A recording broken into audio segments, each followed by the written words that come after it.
क्या ब्रह्मास्त्र लौट रहा है जब विज्ञान झुकता है ईशियों के आगे? कल्पना कीजिए, अगर अस्त्र केवल धातु या बारूद से बने हथियार नहीं होते, बल्कि हमारी चेतना के विस्तार का माध्यम होते। अगर कोई अस्त्र तभी चल पाता जब उसका चलाने वाला पूर्ण आत्म नियंत्रण, ध्यान और तप से जुड़ा होता, जहां बटन नहीं बल्कि ब्रह्म चेतना ट्रिगर होती। अब जरा सोचिए, आज जब विज्ञान न्यूक्लियर बम बना चुका है, क्या वह उसी राह पर चल पड़ा है जिसे हजारों वर्ष पहले हमारे ईशियों ने त्याग दिया था? क्या ब्रह्मास्त्र, वह दिव्य अस्त्र जिसे चलाने के लिए केवल शक्ति नहीं बल्कि एक शुद्ध हृदय और जागृत आत्मा की आवश्यकता थी, फिर से हमारे समय में लौट रहा है? क्या चेतना आधारित तकनीकें, क्वांटम फिजिक्स और आत्मा की शक्ति को समझने की होड़ इसी ओर संकेत कर रही है? कहीं ऐसा तो नहीं कि जिन अस्त्रों को हमने पौराणिक कहकर भुला दिया, वही अब आधुनिक विज्ञान की प्रयोगशालाओं में नए नामों और नई शक्लों के साथ वापस आ रहे हैं? तो प्रश्न उठता है, क्या हम न्यूक्लियर बम से आगे निकलकर एक बार फिर ब्रह्मास्त्र के युग में प्रवेश करने वाले हैं?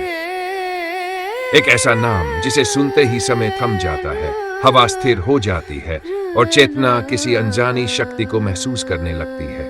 यह कोई साधारण अस्त्र नहीं था, यह कोई लोहे का बना हुआ बम नहीं था, न ही कोई बारूद से भरा विस्फोटक उपकरण। यह एक दिव्य शक्ति थी जो केवल उस योद्धा के हाथों चल सकती थी जिसने वर्षों तक तप किया हो, ध्यान किया हो, अपने भीतर के विकारों को जीत लिया हो। शास्त्रों में वर्णन आता है, जब महाभारत का महासंग्राम अपने चरम पर था और जब तथा अधर्म के बीच का अंतर धुंधला पड़ चुका था, तब दो महारथी अर्जुन और अश्वत्थामा एक दूसरे के सम्मुख खड़े थे।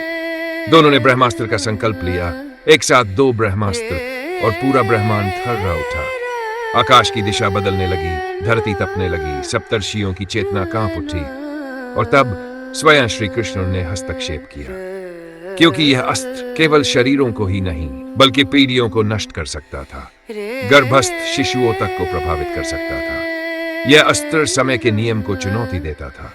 श्री कृष्ण ने अश्वत्थामा को आदेश दिया, ब्रह्मास्त्र को वापस ले लो। परंतु अश्वत्थामा नहीं ले सका, क्योंकि उसकी साधना अपूर्ण थी, उसका मन अशांत था, उसकी चेतना अंधकार से घिरी हुई थी। तो अब सोचिए, क्या यह केवल एक कथा है या फिर यह उस चेतनात्मक तकनीक का संकेत है जिसे आज की भाषा में हम क्वांटम फिजिक्स, ऊर्जा शस्त्र या माइंड कंट्रोल टेक्नोलॉजी कहते हैं? क्या हमारे ऋषियों ने ऐसी ऊर्जा के स्रोत को जान लिया था जो आज भी विज्ञान की पकड़ से बाहर है?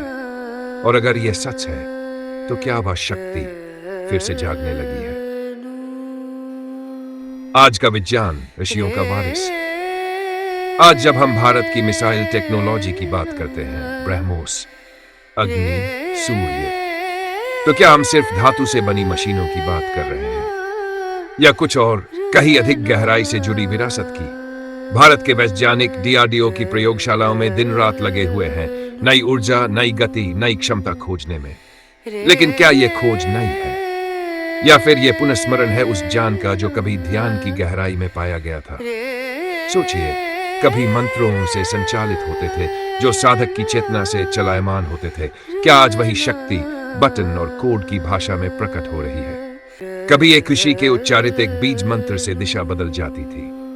आज एक वैज्ञानिक का लॉन्च कमांड पूरे उपग्रह को पृथ्वी की कक्षा से बाहर भेज देता है। क्या फर्क है?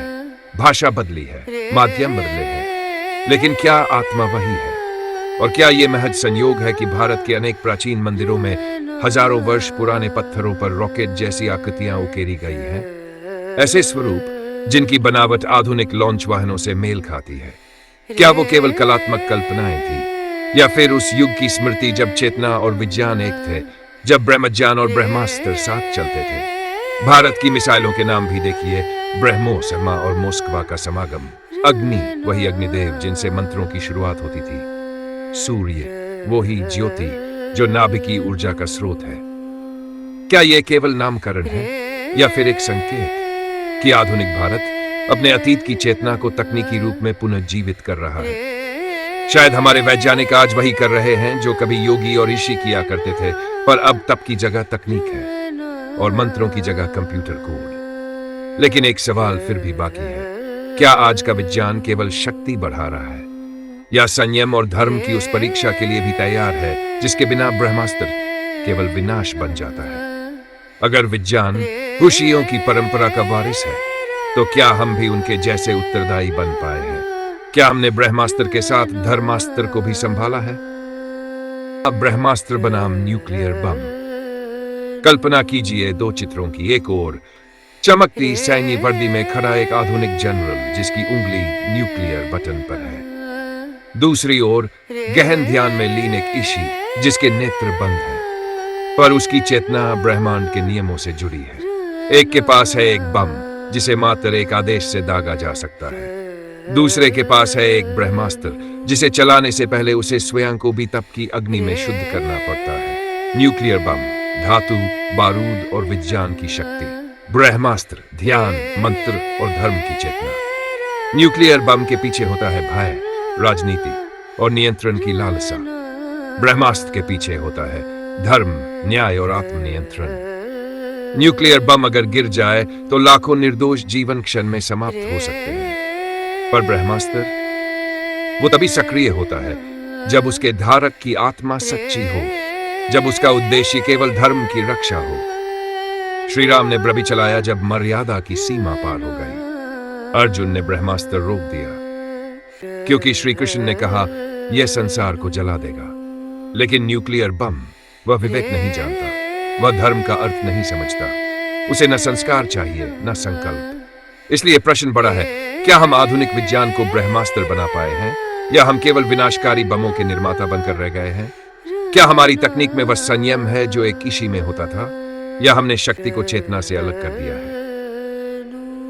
यदि हां, तो हम एक खतरनाक मार्ग पर हैं। ब्रह्मास्त्र तब चलता था जब आत्मा जागृत होती थी। न्यूक्लियर बम तब चलता है जब गुस्सा या भय जागृत होता है। फर्क यही है, एक अस्त्र जो धर्म के बिना निष्क्रिय था और एक बम जो धर्म के बिना सब कुछ समाप्त कर सकता है। तो क्या आज हमें फिर से ऋषियों जैसी चेतना की आवश्यकता है? शायद विज्ञान को भी अब ध्यान की भाषा सीखनी चाहिए। भविष्य का ब्रह्मास्त्र। दुनिया बदल रही है, हमारे अस्त्र भी बदल रहे हैं। अब वह दौर नहीं रहा जब केवल आग, बारूद और धातु से युद्ध लड़ा जाता था। आज के हथियार स्वयं सोचने, निर्णय लेने और प्रतिक्रिया करने लगे हैं। देखिए, एआई आधारित गाइडेड मिसाइलिंग जो बिना मानवीय हस्तक्षेप के अपने लक्ष्य को खोज निकालती है। प्लाज्मा तोपें जो विद्युत और ऊर्जा की शक्ति से हमला करती हैं, जिसका तापमान सूरज की सतह के बराबर होता है। और लेजर तकनीक जो प्रकाश की तेज किरणों से धातु को काट सकती है, उसी तरह जैसे पुरातन कथाओं में ब्रह्मास्त्र ने किया था।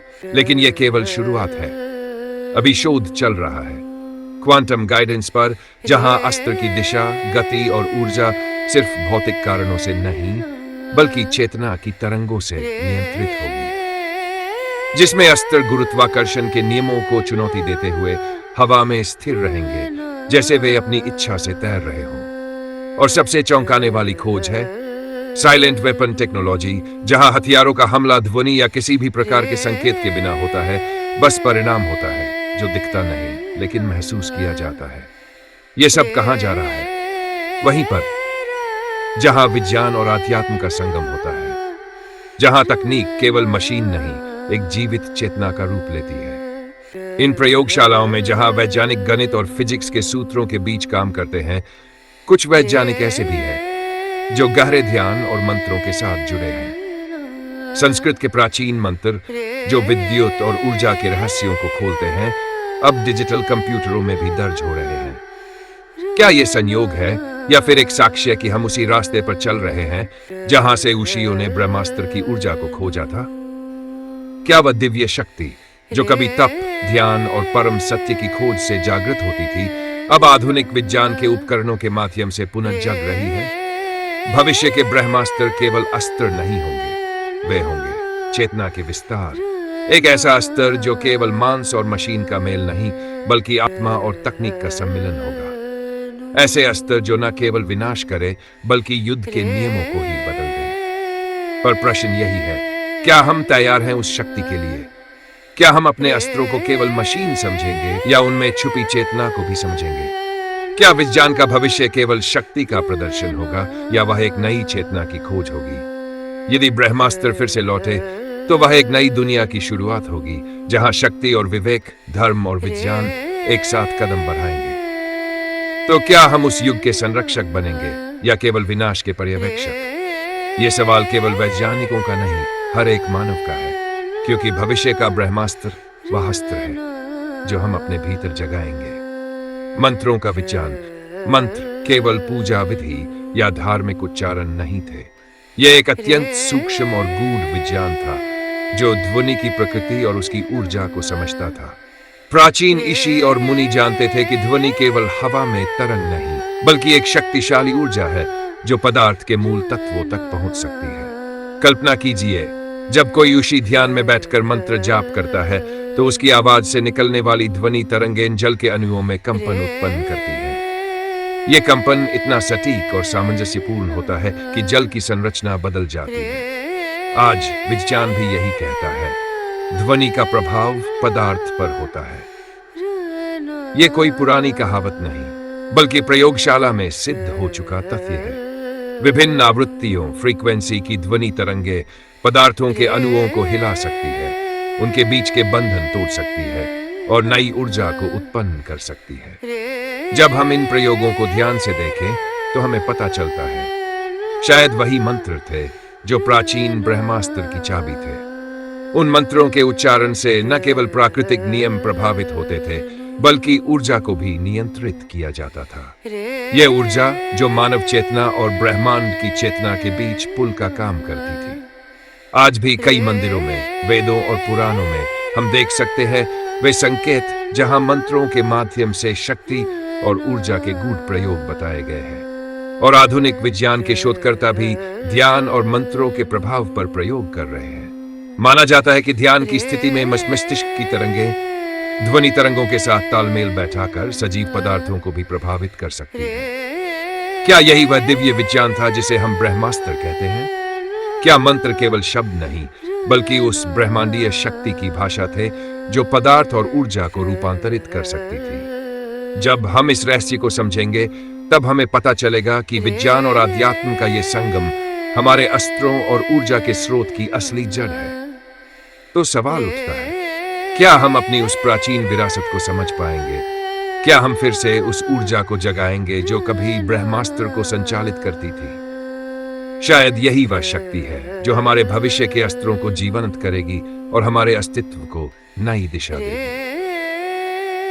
क्या चेतना लौट रही है? ब्रह्मास्त्र हो सकता है कि वह अब हमारे सामने भौतिक रूप में दिखाई न दे, लेकिन उसकी चेतना, उसकी शक्ति आज भी हमारे भीतर गहरे समाई हुई है। भारत वह भूमि है जहां हथियार केवल शक्ति के लिए नहीं, बल्कि साधना और अध्यात्म के संगम से जन्म लेते हैं। जहां विज्ञान और अध्यात्म कभी अलग नहीं थे, वे एक दूसरे के पूरक थे। आज भी हम उस मोड़ पर खड़े हैं जहां प्राचीन ज्ञान और आधुनिक विज्ञान एक साथ मिलकर नई शक्तियों का जन्म दे सकते हैं। क्या हम फिर से उस चेतना को जागृत करेंगे जो ब्रह्मास्त्र की आत्मा थी? क्या हम समझ पाएंगे कि असली शक्ति शरीर या मशीन में नहीं, हमारी चेतना में है? अगर आप भी मानते हैं कि ब्रह्मास्त्र केवल इतिहास नहीं, बल्कि हमारा भविष्य भी है, तो कृपया इस वीडियो को लाइक करें, शेयर करें और कमेंट में जोर से लिखें, जय ब्रह्म शक्ति। हमारे चैनल सनातन संस्कृति हिंदी को सब्सक्राइब करें, जहां हम सनातन ज्ञान, प्राचीन रहस्यों और आधुनिक विज्ञान के अद्भुत संगम की बातें लाते रहते हैं। यहाँ आपको मिलेंगे ऐसे कई वीडियो जो हमारी सांस्कृतिक विरासत को समझने और उसे वर्तमान से जोड़ने में मदद करेंगे।